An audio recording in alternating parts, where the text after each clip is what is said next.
Off you go, Ben. Give them your spiel. This is Ben Doughty and Gary Stretch for Sugar Silk and Stretch, live at the scene of the press conference for Anthony Joshua versus Francis Ngannou. Do you want to get in shot a bit more? You're like the new Elijah here, the new Silk. Yeah, they're calling it, I think they're calling it, what's it say behind us? Chaos or Chaos? Knockout chaos. Yeah. So what do you make of it today, Gary? It was a pretty sedate affair. There was no, I really don't like the way you're in the side there. Don't worry, Ben. No, We're good. We don't care. Come on, continue. There you go. The chaos, it is chaos. It's another fight that we have no reference to what's going to happen. And Ngannou, second fight. For me, I think that he escaped, luckily, that with an unconditioned Fury, unprepared Tyson Fury took the fight for granted and then got caught out a little bit. I think Joshua, any decent, good top professional in shape should get rid of Ngannou pretty quick. They're making a big deal out of the Fury fight. I don't. I see this as an easy, straightforward, inside 5 rounds for Joshua, if he's the Joshua that we all know he can be.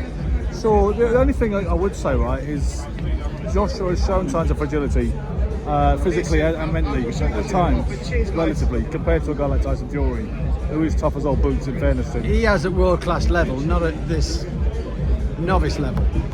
Sure. And so I still look at Ngannou as a novice. I know he's had a lot of experience in his life, sparring. He started boxing, I heard, years ago. So he's been in and out of the boxing ring. It's nothing new to him, but there's nothing like fights. I don't see how. I think he got very lucky with Fury. Maybe the clash of styles, or Fury had a bad night, but I think a switched on Joshua gets rid of him in easy fashion and in a much more impressive way. And again, it will not make me feel any better about Joshua.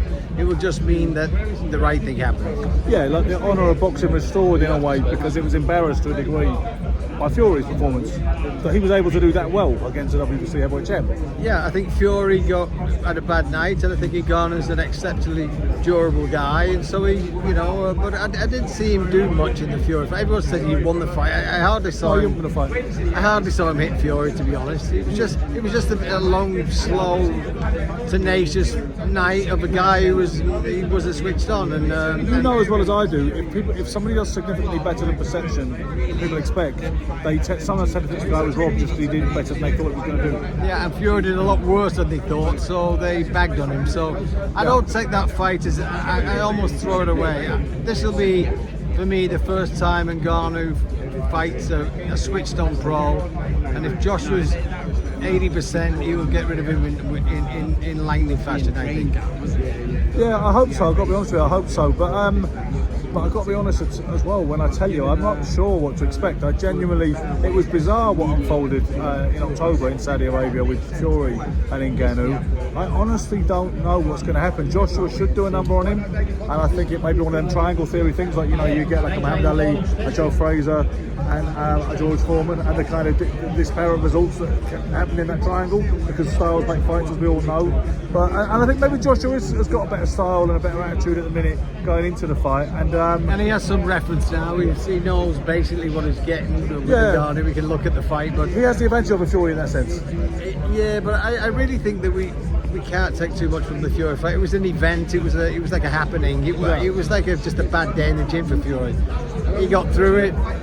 A glancing shot in the head that dropped him. I'm not sure if it hurt him too much, but he went down. But I just can't take that fight serious at all, and it doesn't represent Tyson Fury to me. He's a much better fighter than that. Have you ever sparred with someone that made you look like 17 shades of shit for no particular reason when they're way beneath you? A few. Yeah, so it's a bit like that. Yeah, maybe have the sparring head on. Sometimes have a very bad day with just an off night, and maybe Ngannou's a little bit awkward. It just was a difficult night, and sometimes when you're not switched on, you can't turn on. And he got through it. It was a nightmare.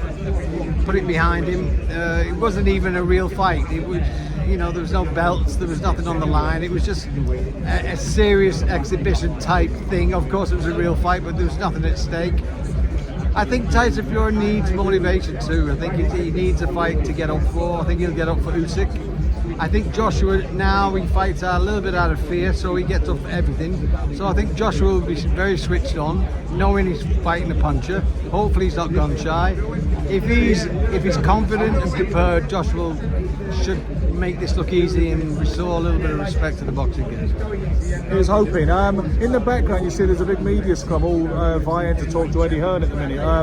We were too cool for that, aren't we? We decided to dip out that queue. Well, when he pays me my money, maybe I'll talk to him. But first, we got to get into that. That's why you felt awkward about the whole thing. I can tell your heart wasn't in it. Yeah, because I'm about to get to a legal thing with them. They don't know it yet, but I'm about to get legal counsel and go after the money they owe me for the Eubanks fight. You heard it here first. Be lucky. Keep punching. We'll be back soon, guys.